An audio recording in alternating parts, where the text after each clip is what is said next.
கீரி சவுண்டு சரிங்க. நார்மலாக ஒரு கீரி பக்கத்தில் நின்றுக்குது, அதனோட சவுண்டு மெதுவான சவுண்டு. 2-3 கீரி இருக்குது, அது வருது.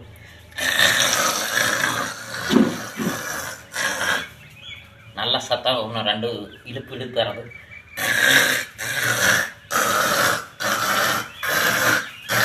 ரொம்ப சவுண்டு வருது.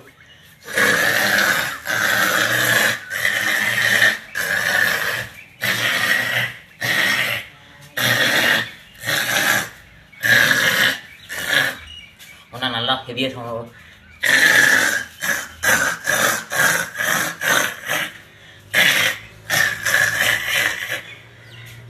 இது பாம்பு கூட சண்டை பிடிக்கும்போது பாம்பு